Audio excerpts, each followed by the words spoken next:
Cuando yo tenía 6 o 7 años aproximadamente, mi papá compró o nos regalaron, la verdad no estoy seguro de cómo se dio, pero creo que mi papá compró una computadora.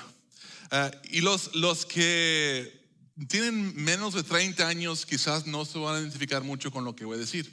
Pero esta computadora en ese momento era la tecnología de vanguardias, estaba en la cima, era algo impresionante. Ahora, si lo comparas con otras cosas del día de hoy, pues no eres mucho, pero era lo único que vi en ese entonces. Era una computadora bromosa, le picabas un botón, se tardaba como 5 minutos o más en prenderse. Las letras que no tenía sistema operativo de Windows, tenías que meter, no sé ni cómo se llama, pero algunas claves ahí para abrir ciertos programas. Quizás lo han visto los que son menores en los libros de la historia, pero se parece a algo así. Creo que tengo una imagen aquí de eso, algo así más o menos. Por los que no sabían, esa es una computadora.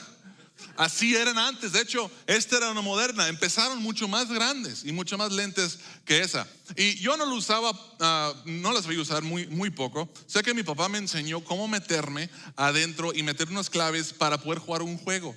Y el juego que yo jugaba se llamaba Digger o Digger. Hay una imagen del juego. Por favor, dígame que no soy el único que reconoce ese juego. ¿Alguien? ¿Hay alguien que sabe de lo que está hablando? Me siento muy viejo. Pero yo jugaba ese juego. Era la vanguardia, era la cúspide de la tecnología en ese entonces. Ahora, años después, no recuerdo cuántos años después, pero recuerdo cuando salió el iPhone. El iPhone, la primera persona que yo conocí que tenía el iPhone era mi tío. Y yo ni siquiera sabía yo que iba a salir un iPhone, no sabía nada de ello. Hasta que de pronto lo vi algo en su mano y estoy, ¿qué es eso que traes ahí? Era algo distinto a lo que yo he visto, nunca he visto, algo similar.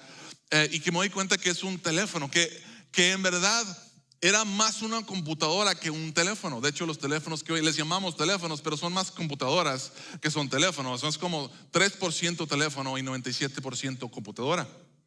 De hecho, ya cada vez hablamos menos y menos por teléfono. Escribimos utilizando la computadora portátil que tenemos en nuestras manos. Bueno, total es que cuando salió eso, me quedé impactado. El hecho que puedes tocar la pantalla y tenía programas y aplicaciones que puedes descargar y juegos y puedes hacer cosas del equilibrio en el teléfono. O sea, y yo había visto computadoras antes, había tenido un poco de experiencia con ellas. Y yo veía en el iPhone un poco de lo que había visto en computadoras. O sea, pues tenía algunas luces y yo sabía que funcionaba de alguna manera igual. Pero algo tan diferente, tan revolucionario, que era algo totalmente nuevo para mí. Yo nunca había visto algo similar. Iba más allá de lo que yo me imaginaba y veía. Comparado con la otra computadora que yo conocía, es totalmente nuevo. Y hoy iniciamos una serie de mensajes. Cuando digo serie de mensajes, es como un mensaje dividido en 4 partes. Y para poder comprender el cuadro completo de lo que voy a estar hablando, lo mejor sería que escucharan las 4 partes. Hoy está dando una introducción a este tema. Y este mensaje, como ya vimos, se llama Totalmente Nuevo. En esta serie vamos a ver cómo lo que Jesús hizo y estableció es algo totalmente nuevo en comparación a lo que existía antes. Y aunque puedes ver, y si sabes de Dios y has leído la Biblia, puedes ver en esta cosa totalmente nueva que Jesús hizo, puedes ver algunas cosas y decir, yo reconozco eso, yo mencionaron eso, yo lo había escuchado de algo anterior. Pero es tan diferente, tan revolucionario, tan original, que es totalmente nuevo en comparación a lo que era antes. Y a algunas personas creo que les van a encantar esta serie de mensajes, porque algunos de ustedes van a estar escuchando las cosas que voy a compartir y van a decir, yo sabía que algo que estaban diciendo como que no cuadraba, o algo que practicaban y algo que veían en la iglesia y leían acerca de Jesús y sus palabras y lo veían las prácticas de algunas personas en las iglesias y van a decir, yo sabía que algo no cuadraba y que algo no estaba bien. Y quizás yo creo que por medio de esta serie vas a poder señalar específicamente qué es eso que tú habías notado. Algunas otras personas Les va a gustar, pero les va a volar los sesos, es lo que quiero decir. O sea, va a ser algo revolucionario porque no hay una categoría actual en tu mente para lo que les voy a decir. Es tan diferente a lo que habían pensado o cuestionado antes, que es como que no sabía. Esto es totalmente nuevo para mí. Y para algunas otras personas todavía va a ser incómodo quizás. Para algunos va a ser retador, desafiante, porque los va a llevar a evaluar algunas de las creencias, las prácticas y las tradiciones que han aceptado y han como verdad y han estado haciendo por muchos años, quizás toda su vida. Pero creo que si realmente nos prestamos a escuchar, a pensar con pensamiento crítico y mantenemos una mente abierta en este proceso, creo que a todos nos va a ayudar a entender qué es el propósito de lo que Jesús estableció en esta cosa que nosotros llamamos la iglesia. De qué se trata, cómo debería de ser. Y creo que nos va a ayudar a poder identificar las cosas que necesitamos ajustar, algunas cosas que necesitamos quitar de a tiro y otras cosas que necesitamos implementar que se han dejado de hacer. Y creo que vamos a poder entender cuál es el propósito en general mejor de Dios para nuestras vidas. Si has estado en la iglesia por algunos años, y cuando digo quizás 20 años, y si no has estado en la iglesia 20 años, pero has prestado atención a la iglesia alrededor del mundo, quizás han notado que en los últimos 20, 25 años algunas cosas han cambiado dentro de la iglesia. Algunas cosas no son las mismas. Y yo creo que esto en parte es una corrección de alguna manera que se ha estado haciendo.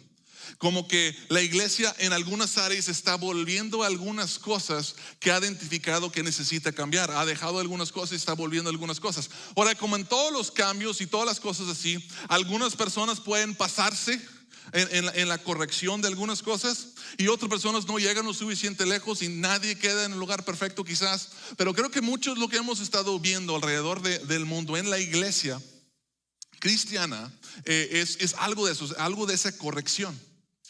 Por un ejemplo, los templos se ven diferentes de lo que se veían antes. Hay construcciones más modernas, luces movibles, parece muchas veces más un concierto. No estás viendo personas en túnicas y un coro grande y el órgano. Las cosas han cambiado dentro de la iglesia. Algunas personas les puede gustar y otras personas quizás no.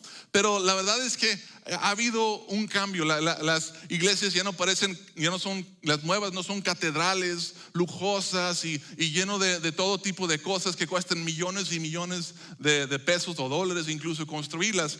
Son diferentes. Y hace poco una persona entró a nuestra iglesia y dijo a la persona que le había invitado a Conexión Live, dijo: ¿esta es la iglesia?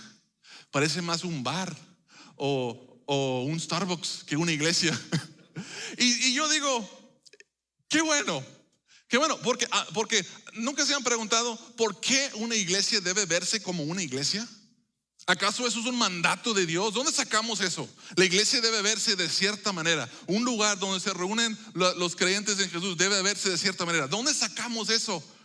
Si ya te has preguntado eso, o quizás te estás preguntando ahorita mismo porque te lo estoy sugiriendo, vamos a hablar un poco de eso en este contexto. Vamos a encontrar la respuesta a algunas de esas cosas.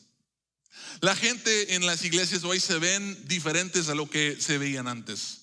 Ya no tienes que venir con una corbata y un traje. Gracias a Dios por eso. Y más con estos calorones que sufrimos aquí en Nuevo León.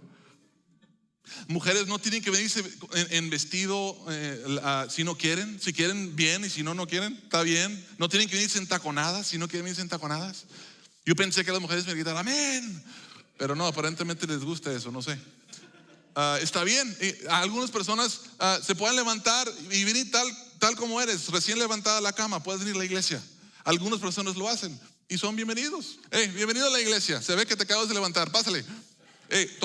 Las cosas son diferentes. El que está acá arriba en este escenario similar a esta, no estoy en una túnica, una vestidura diferente que me distingue de las otras personas. Es ropa normal.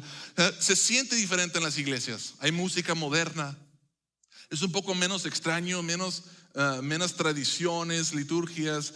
No se necesita un doctorado en teología para entender lo que la persona que está hablando está diciendo. Las cosas han cambiado y la gente se comporta diferente. La gente no viene o va a la iglesia porque por una carga de culpa, porque los obligan a hacerlo, o porque la mamá forza a toda la familia que vayan a la iglesia. En muchos casos la gente va porque quiere. ¿Lo puedes creer? Gente va a la iglesia porque quieren estar ahí. Yo conozco de muchas situaciones en las que los niños despiertan a sus papás para llevarlos a la iglesia. Eso no era el caso cuando yo era niño.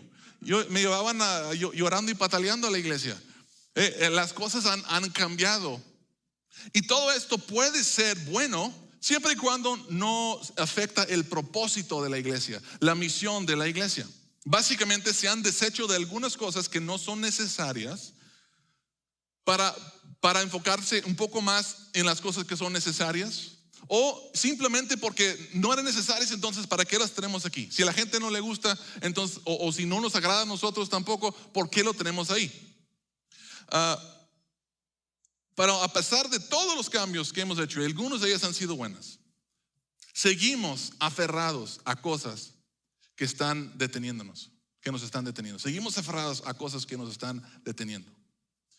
Tenemos el iPhone en la bolsa, pero seguimos regresando al escritorio para hacer los cálculos en la computadora de la era del Jurásico, que ya no necesitamos, no queremos deshacernos de la computadora, aunque tenemos algo nuevo, algo mucho mejor.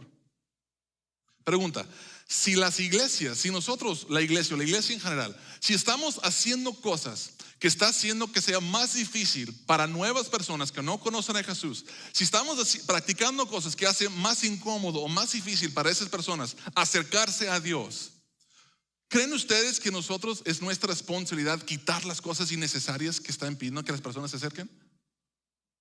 Yo diría que sí, porque nuestro Señor Jesús dijo que hiciéramos discípulos, que lleváramos las buenas nuevas de Jesús, y no creo que nos ayuda a cumplir nuestra misión, a hacer cosas que hace que las personas no se acerquen a Dios.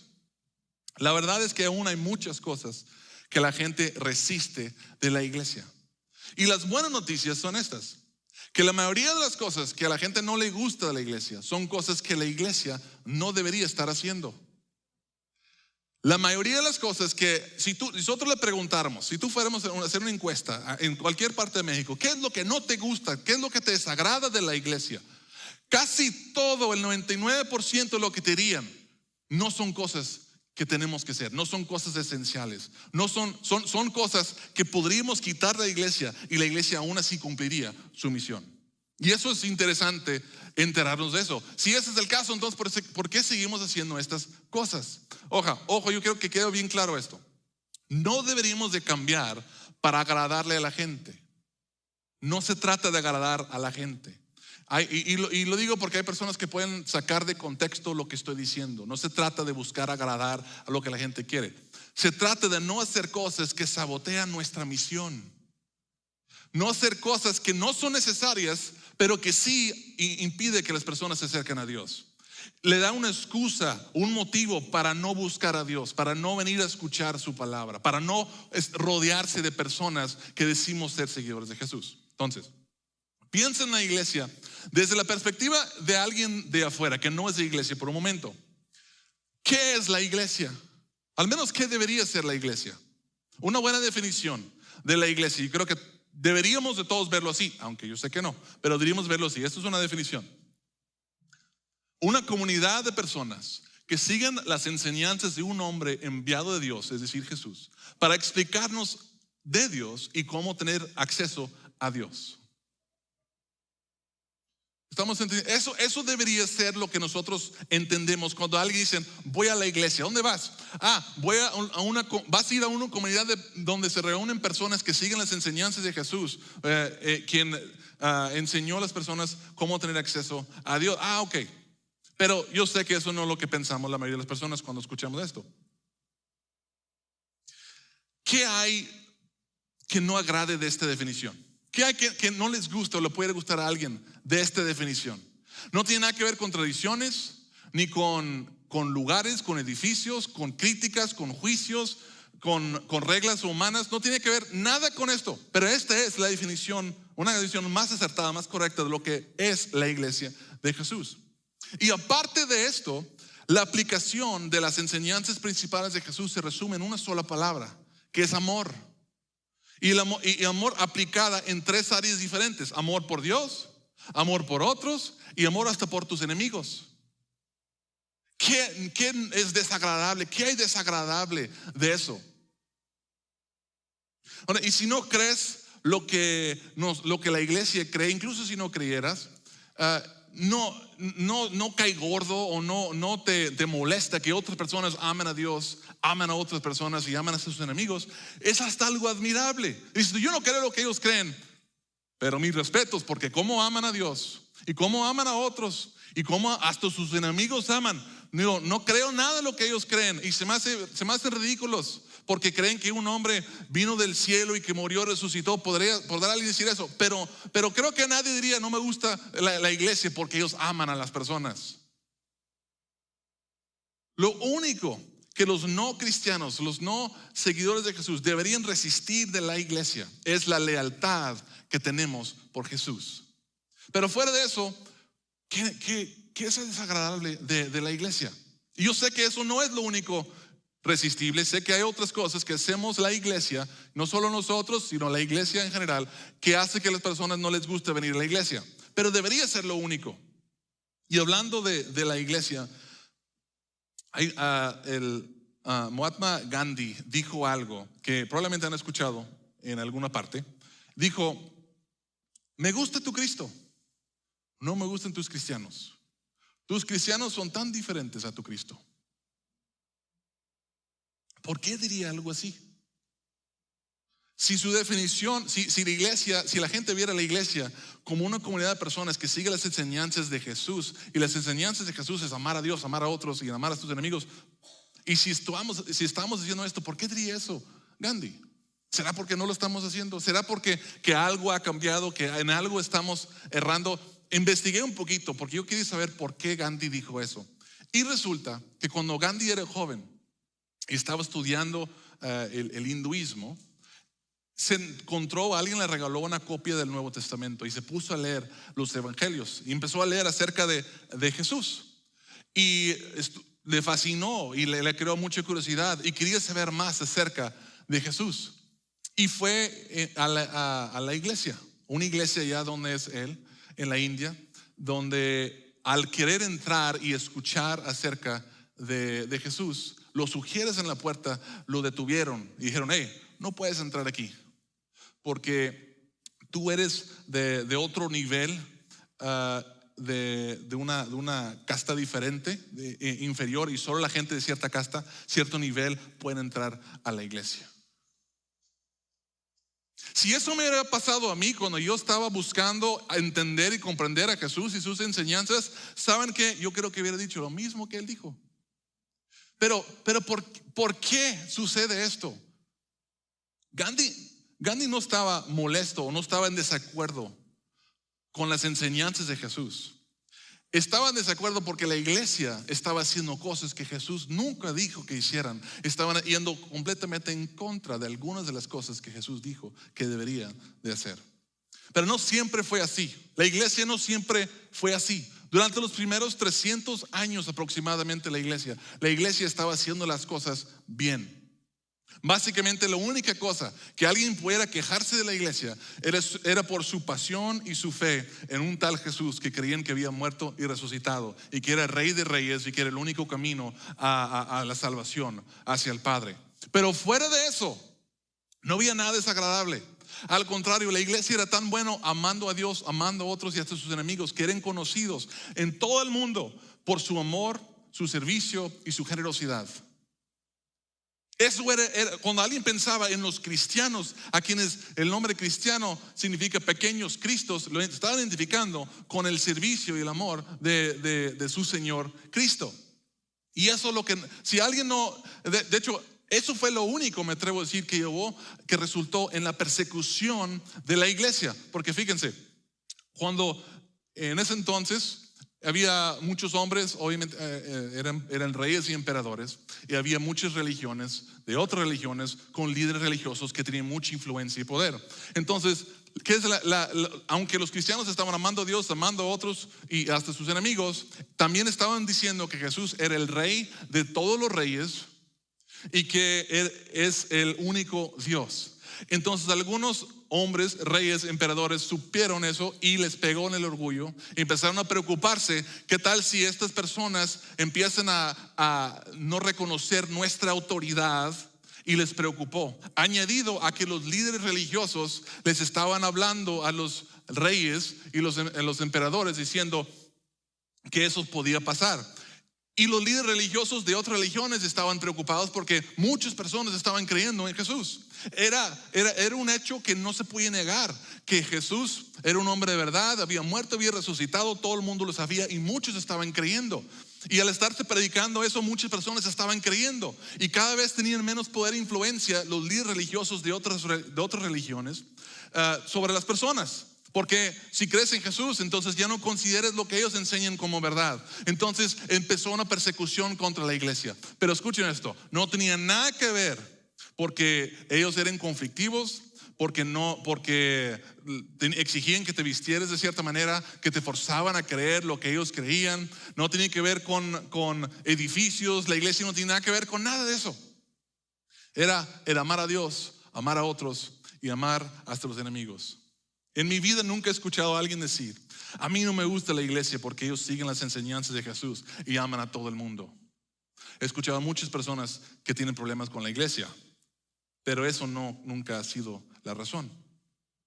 Tenemos un pastor que apoyamos que se llama Narji. Él es un pastor en la India y él se dio, bueno, en la India actualmente hay muchos estados donde es ilegal ser un creyente o practicar el cristianismo al menos. Y él vive en uno de esos lugares de mucha persecución contra los creyentes. Y cuando platicando con él, supo que en México había muchas iglesias. Y él me hizo una pregunta. Dijo: ¿por qué no van todos los mexicanos a la iglesia? Y yo le dije: qué buena pregunta. ¿Por qué no querrían las personas todos ir a un lugar donde las personas se aman como Jesús dice que debemos de amar y nos ejemplificó cómo amar? ¿Por qué las personas no irían a un lugar que sigue las enseñanzas de Jesús, de amar a Dios, amar a otros y hasta a tus enemigos? Y lo que tú y yo sabemos es que la iglesia no siempre representa los valores y las enseñanzas del quien decimos ser nuestro Señor. ¿Por qué? Pues hay un montón de razones, la verdad, entre las cuales nadie somos perfectos, todos estamos en un proceso, tenemos egos, tenemos orgullo y cometemos errores. Existe todo eso. Pero añadido a todo eso hay otro problema que yo creo que es muy grande y que ha creado mucho problema. Y lo demás pues es un proceso a través de Dios nos va transformando y mejorando y tenemos que tener gracia con nosotros en el proceso. Pero hay algo por encima de todo eso que lo ha hecho muy difícil. Y lo que vamos a descubrir en esta serie es que las personas resisten a Dios y a la iglesia no por las cosas nuevas que Jesús estableció, sino por las cosas antiguas que Jesús había quitado pero el hombre volvió a meter. Y si no saben de qué estoy hablando, de eso voy a estar hablando principalmente el día de hoy. Para explicar esto necesito hablarles acerca del modelo del templo. Digan: el modelo del templo. Ustedes saben qué es el modelo del templo, aunque no saben que saben, porque lo han visto y lo hemos visto todas nuestras vidas en todos lados. El modelo del templo representa básicamente todas las religiones antiguas: egipcio, asiria, Roma, Babilonia, judíos, etc. Y la gran mayoría de las religiones actuales. Lo único que cambia es las creencias cambian y las prácticas cambian, pero hay 4 cosas que todos los que practican el modelo del templo tienen en común. La primera es esto: lugares sagrados. Lugares sagrados, cuando digo esto me refiero a un lugar en cualquier religión donde hay un lugar, puede ser un monte, puede ser un edificio, una construcción, que las personas consideran un lugar sagrado. Normalmente es el lugar más ostentosa, más grande, más bonita de la religión. Es donde se ha invertido mucho dinero y mucho trabajo. En todas las religiones del mundo puedes ir a visitar todos los templos y los lugares sagrados que tienen, y son impresionantes. Un lugar sagrado es un lugar donde la mayoría de las personas, cuando pasan, se quitan el sombrero, dejan, y cuando hablan no usan las mismas palabras groseras que usan normalmente, pero cuando están cerca del lugar sagrado cambian su vocabulario. Algunas personas llegan al lugar sagrado, de rodillas, y hacen todo tipo de cosas así. En todas las religiones existe, en la mayoría ahí está el modelo del templo, y tienen lugares sagrados. Número 2, tienen textos sagrados. ¿Tú sabías eso? Todas las religiones tienen sus textos sagrados. En el cristianismo es la Biblia. En el judaísmo es el Torah. En el Islam es el Corán. Y todas las religiones tienen sus textos sagrados, ¿no? Y eso contiene la instrucción divina para llegar al cielo, básicamente, resumiendo eso. Y luego existen los hombres sagrados. Los hombres sagrados son las personas que normalmente los distingues por su vestimenta, porque ellos se paran en el lugar sagrado y abren los textos sagrados y le dicen a las personas lo que significan. Están los hombres sagrados. Y luego están los seguidores fieles. Todas aquellas personas que creen en esa religión. Básicamente, resumiendo, hay lugares sagrados donde están los textos sagrados que son interpretados por el hombre sagrado. Y ellos le dicen a los seguidores sinceros cómo vivir, amenazándoles con el infierno o la ira de Dios o algo así si no hacen caso a sus instrucciones. ¿Están conmigo? ¿Tiene sentido lo que estoy diciendo? En todas partes del mundo, en muchas religiones, vas a encontrar seguidores sinceros haciéndole caso a hombres sagrados que interpretan los textos sagrados en sus lugares sagrados. El modelo del templo sigue vivo y activo el día de hoy en todo el mundo. Cuando una persona puede decir, si tú no haces esto y si tú no haces aquello, tú vas a ir al infierno o no vas a tener la bendición de Dios, eso le da mucho poder a esa persona. Escuchen esto: el modelo del templo da poder extraordinario a hombres sagrados en lugares sagrados que interpretan los textos sagrados. Pero eso es el modelo del templo. Puede que escuches esto y digas, Pastor Jeremy, ¿no me estás describiendo la iglesia? ¿No es eso lo que hacemos todas las semanas? Venimos el domingo al lugar sagrado, donde un hombre sagrado interpreta las escrituras sagradas, y los seguidores sinceros o fieles hacen caso, y si no obedecemos nos amenazan, si no diezmamos suficiente, o si no hacemos lo que decimos, nos amenazas con el infierno o que no va a haber la bendición de Dios. Si pensaste eso, te voy a decir por qué. Es porque en algún momento de la historia de la iglesia, ese modelo del templo que es tan persistente, hombres, quizás bien intencionado alguno de ellos, fueron arrastrando partes del modelo del templo y lo volvieron a meter adentro de lo que Jesús había hecho, que era totalmente nuevo, revolucionario y diferente. Y ha sido así por tanto tiempo que ahora pensamos que así es como se debe ser en la iglesia. Así deben ser las cosas. Pero la llegada de Jesús señaló el fin del modelo del templo y el inicio de algo totalmente nuevo. Digan conmigo, totalmente nuevo. Ese es el punto principal del mensaje de hoy. Esto es solo la introducción. Jesús vino y terminó con el templo, el modelo del templo, y lo que ha establecido es algo totalmente nuevo. No solamente para los judíos, era algo totalmente nuevo, y es para todo el mundo.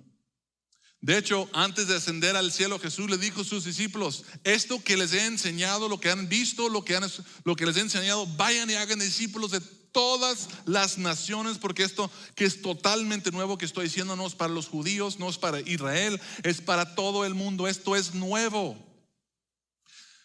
Esta cosa totalmente nuevo que estoy hablando, Jesús, que es del que estoy diciendo, dice Jesús, ya no habrá más lugares sagrados. Eso es del modelo del templo. Ya no hay lugares sagrados. Jesús dijo, ustedes son sagrados, ustedes son santos. Hechos 17:24 dice, el Dios que hizo el mundo y todo lo que hay en él es Señor del cielo y de la tierra. No vive en templos construidos por hombres.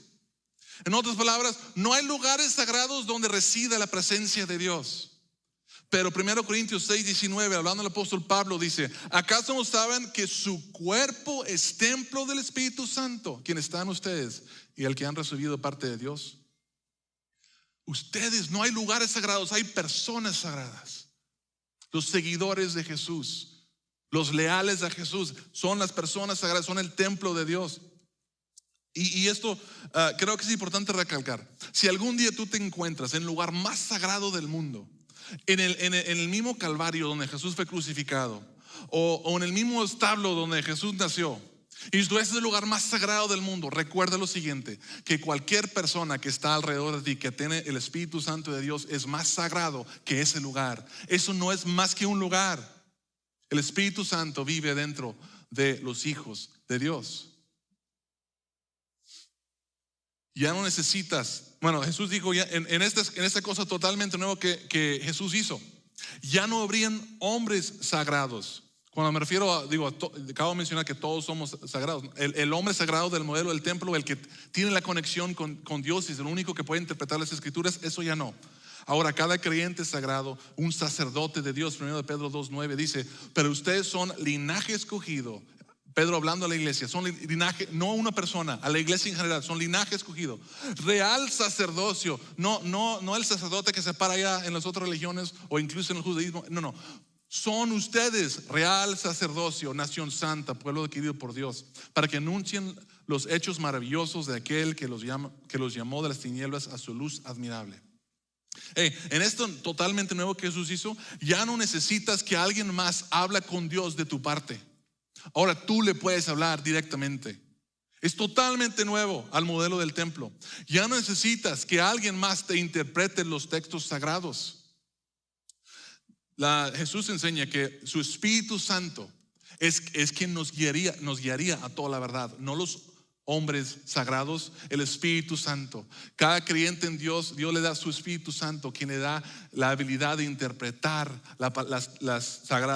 los textos sagrados. Y podemos interpretarlos por nuestra propia cuenta. No necesito que alguien más me lo explique. Ahora, no estoy minimizando. Jesús sí le dio a la iglesia maestros y pastores y profetas y todo eso. Y tienen un don que ayuda a la iglesia a entender cuál es la voluntad de Dios. Pero eso es algo extra. No quita el hecho que con el Espíritu Santo Él es quien te guía a toda la verdad. No necesitas que un hombre santo te guíe a la verdad. Si tú tienes el Espíritu Santo, Él es quien convence de la verdad. No necesitas que alguien más le ofrezca a Dios un sacrificio por ti. El sacrificio de Jesús fue suficiente. Eso es importante. Nadie más tiene que orar por tu perdón. No necesitas que alguien intercede con Dios de tu parte para que tú vayas al cielo. No necesitas llevar una ofrenda a un hombre sagrado para que él platique con Dios para que tú puedas entrar al cielo. Eso es el modelo del templo. Eso quedó en el pasado. Jesús ha establecido algo totalmente nuevo. La llegada de Jesús señaló algo totalmente nuevo, no el modelo del templo 2.0. Eso es algo nuevo. ¿Qué hizo nuevo específicamente Jesús? Voy a decirles 5 cosas rápidamente. 5 cosas totalmente nuevas del nuevo pacto. Jesús, número 1, comenzó un nuevo movimiento. Un día Jesús estaba con sus discípulos en Cesarea de Filipos y conversando con ellos les hizo una pregunta: ¿quién dicen ustedes que soy? Y Pedro hizo la famosa confesión: creemos que tú eres el Cristo, el Hijo del Dios viviente. Y Jesús a continuación dijo lo siguiente, Mateo 16:18: yo te digo que tú eres Pedro, y sobre esta piedra edificaré mi iglesia. La palabra iglesia es un término nuevo que Jesús está introduciendo a sus discípulos. No es lo que nosotros pensamos cuando escuchamos la palabra iglesia. Jesús estaba iniciando un movimiento nuevo completamente. Lamentablemente, cuando la palabra iglesia, o en griego ekanoia, se tradujo al inglés de una palabra alemana que era kirk, el inglés quedó como church, que significa casa de Dios, cuando en realidad no significa casa de Dios para nada. Ekanoia no significa, Jesús no dijo casa de Dios, no dijo kirk, no dijo church, dijo ekanoia, que es traducido al español como iglesia. Pero como se tradujo de esa manera, la gran mayoría de las personas empezaron a asociar la iglesia con la casa de Dios. Y la casa de Dios suena muy similar a algo que viene en el modelo del templo, ¿que no? Lugar sagrado, la casa de Dios, donde reside el Espíritu de Dios. Y por medio de esta traducción y apoyado por algunas personas, quizás tratando de mantener poder o no perderla, se promovió esta manera de pensar que la iglesia es la casa de Dios. No es ekanoia, que significa asamblea. Y cuando William Tyndale, un hombre que quería ayudar a la gente común a poder interpretar las escrituras por su propia cuenta, estaba traduciéndolo de su idioma en la que estaba al idioma de la gente común, William Tyndale lo tradujo como asamblea, porque eso es lo que significa. Es un grupo de personas, no es un edificio, no es un lugar sagrado. Y algunos de los hombres sagrados que controlaban los textos sagrados se sintieron muy amenazados por su traducción. Porque si la gente entendía que los hombres sagrados no tenían control sobre la casa de Dios, donde reside la presencia de Dios, entonces ellos perderían su influencia sobre las personas. Y les molestó tanto que mandaron matar a William Tyndale. Pero William Tyndale tenía la razón.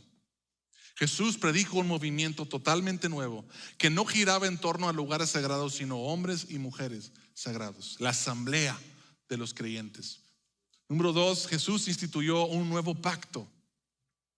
En Lucas 22:20 dice: de la misma manera tomó la copa después de la cena y dijo Jesús: esta copa es el nuevo pacto en mi sangre, que es derramada por ustedes. Anteriormente Dios había hecho un pacto con Israel, la cual requería de la sangre de un cordero sacrificado para cubrir los pecados de los israelitas y los que creyeran en Dios. Jesús hizo un nuevo pacto y era para todo el mundo, no solo para Israel. Y ellos no entendían cuando Jesús estaba haciendo esto. Jesús no había muerto, no había resucitado, solo estaban cenando y celebrando la Pascua que hacían cada año. Y de costumbre había vino, había pan, y Jesús sirvió el vino y dice: este es el nuevo pacto, que es mi sangre. Y ellos están así como que, ¿qué significa eso? No lo sé. Pero después de la muerte, Jesús derramó su sangre en la cruz. Y después de su resurrección recordaron lo que Jesús había dicho, entendieron que Jesús estaba hablando de su sangre, que es el nuevo sacrificio que quita, que Jesús es el nuevo cordero que quita el pecado del mundo, y que eso era el nuevo pacto que él estaba haciendo con todo el mundo. Número 3, Jesús le dio un nuevo significado a los textos sagrados. Mateo 5:17 dice: no piensen que he venido a anular la ley o los profetas. No, he venido a anularlos, sino a darles cumplimiento. En otras palabras, Jesús dijo algo, y esto es algo fuerte. Imagínate que alguien te diga eso. Toda la ley, dice Jesús, toda la ley apunta hacia mí. Yo cumplo lo que todos los profetas dicen. Yo soy de quien escribieron los profetas y yo cumplo todo eso. No, y Jesús dijo a este nuevo movimiento que Él es el centro de todo, que las sagradas escrituras ahora se interpretan con esa perspectiva, que Jesús es el centro de todas las cosas. Número 4, Jesús instituyó un nuevo mandamiento. Juan 13:34 dice: este mandamiento nuevo les doy, que se amen los unos a los otros, así como yo les he amado, también ustedes deben amarse los unos a los otros. Entonces Jesús no nos dio una lista de cosas que teníamos que hacer o no debíamos de hacer. Los judíos ya tenían una lista de 613 cosas que tenían que hacer o no podían hacer. Jesús dijo: yo les doy un nuevo mandamiento. Y el nuevo mandamiento se basa en mi ejemplo. Y Jesús les puso el ejemplo. Y cuando dijo eso, los discípulos sabían exactamente lo que quería decir. Porque antes de decirlo, Jesús se había atado una toalla en la cintura y se bajó, se agachó y se puso a lavar los pies de sus discípulos. Y luego les dijo: de este modo todos sabrán que son mis discípulos, si se aman los unos a los otros. Jesús estableció algo nuevo. El modelo del templo, el hombre sagrado no lavaba los pies de las personas. Se paraba enfrente y era honrado y respetado, y su palabra era la palabra de Dios. Dice: ahora, recuerden ustedes, apóstoles, discípulos míos, cuando tú te empiezas a creer, volver a ser el hombre sagrado que está al frente de todos y nunca hace nada y todos le sirven, recuerda que yo le lavé los pies. Esto no es lo mismo del modelo del templo, esto es nuevo. Todos sabrán que son mis discípulos si se aman los unos a los otros. En otras palabras, el amor reemplazó la ley como el indicador principal de un hombre que ama a Dios. Sacrificarnos por otros reemplazó el sacrificio de animales. Ahora tu amor por Dios se iba a medir con el amor que tienes por otros, hasta el punto de decir: si estás en el templo y estás ofreciendo un sacrificio, pero te acuerdas que tu hermano tiene algo contra ti, deja de adorar a Dios, deja ahí el sacrificio, ya no continúes. Ve y arregla el asunto con tu hermano. Esto es más importante. Totalmente nuevo, totalmente nuevo. Y por último, número 5, Jesús le dio un nuevo significado a la Pascua. Nosotros no entendemos lo revolucionario que fue lo que Jesús dijo durante la última cena, porque nosotros no somos judíos. Yo quiero rápidamente, recuerden esto. Los israelitas tenían algunos 1500 años celebrando la Pascua de cierta manera. Tienen muchos años, mucho tiempo. Lo celebraron de una manera y era para recordar cuando Moisés llegó obedeciendo a Dios y hizo un milagro y todos salieron de Egipto. Fue cuando Dios liberó a Israel. Entonces Jesús lo que dijo, nosotros no tenemos toda esa trayectoria. Fue algo tan revolucionario, tan fuerte. Sería como nosotros, imagínate que nosotros que tenemos 2000 años celebrando, con los cristianos celebrando la Pascua por la resurrección de Jesús, por eso lo celebramos ahora nosotros. Pero imagínate que con toda esta tradición saliera un hombre, el hombre que tú quieras, y que dijera: ustedes ya no van a celebrar la Pascua por la resurrección de Jesús, ahora lo van a celebrar en memoria de mí. ¿Cómo reaccionarías tú? ¿Qué? Perdóname, ¿entendí bien? ¿Estás bien? Lo que Jesús dijo, estaba diciendo eso. Fíjense, esto es totalmente revolucionario. Dice: también tomó pan y después de dar gracias lo partió, se lo dio a ellos y dijo: este pan es mi cuerpo, entregado por ustedes. Hagan esto en memoria de mí. O sea, cada vez que celebran la Pascua, hagan esto en memoria de mí. Y así Jesús está diciendo que la iglesia que él estaba estableciendo se trataba de algo totalmente nuevo de lo que la religión, el modelo del templo era antes. La llegada de Jesús señaló el fin del modelo del templo, el inicio de algo totalmente nuevo. Ya no hay más lugares sagrados, ya no hay gente más sagrada que otras que controlan el acceso a Dios y las sagradas escrituras. Toda la ley se resume en un solo verbo con 3 aplicaciones: ama a Dios, ama a otros y ama a tus enemigos. Lo que Jesús comenzó era totalmente nuevo y era algo increíble. Y después de la resurrección, la iglesia arrancó de una manera increíble. Vamos a hablar más de esto la próxima semana. Pero en algún momento, algunos hombres volvieron a mezclar algo de lo viejo con lo nuevo que Jesús había hecho. Y esto ha venido deteniendo y frenando y desviando la iglesia de su misión por muchos años. Lamentablemente aún persiste la influencia del modelo del templo el día de hoy. Todos lo hemos experimentado. Y esta es la razón principal por la cual la iglesia sigue resistiendo a Jesús, sigue resistiendo a la iglesia. Pero con la ayuda de Dios, nosotros podemos cambiar eso. Podemos volver a lo nuevo que Jesús había establecido. Vamos a hacer nuestro mayor esfuerzo para quitar el modelo del templo, de la iglesia de Cristo, para que podamos ser la asamblea que Jesús estableció, para que podamos cumplir la misión que Él nos ha dado de ser discípulos de todas las naciones. ¿Cómo lo vamos a hacer? Necesitan regresar la próxima semana para saberlo. Así que nos vemos la próxima semana. Pero antes de irnos, yo quiero orar por y junto con ustedes para que Dios nos enseñe como iglesia a entender esto, que su Espíritu nos ayude a entenderlo y nos ayuda a saber cómo tenemos que aplicarlo, qué tenemos que hacer cada uno de nosotros para ser la iglesia nueva que Cristo nos creó para ser. Vamos a orar. Padre, te amamos, damos gracias por tu palabra, gracias por Jesús, por su sangre, por todo lo nuevo que Él inició. Gracias por tu Espíritu Santo que nos convence de la verdad, que ya no necesitamos que alguien en un lugar sagrado nos diga qué es verdad o qué no. Tú nos hablas a nosotros mismos y nos das acceso directamente a ti.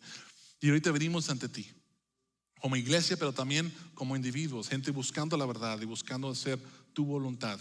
Y te pedimos que nos reveles lo que hemos malentendido, nos enseñes esas cosas que tenemos que sacar y cambiar, y nos ayudas a ser la iglesia que nos has llamado a ser. Gracias por cada persona, Señor. Ayúdanos a regresar y seguir aprendiendo acerca de esto, y que se haga tu voluntad en cada uno de nosotros. Haz lo que tengas que hacer en nuestro corazón, en nuestra iglesia, en nuestras vidas. Sé glorificado, y que no haya nada que nosotros estemos haciendo como individuos o como iglesia que esté impidiendo que otras personas se acerquen a ti. Ayúdanos a amarte, a amar a otros y amar hasta a nuestros enemigos, así como Jesús nos dijo que lo hiciéramos. Pedimos esto en el nombre de Jesús. Amén.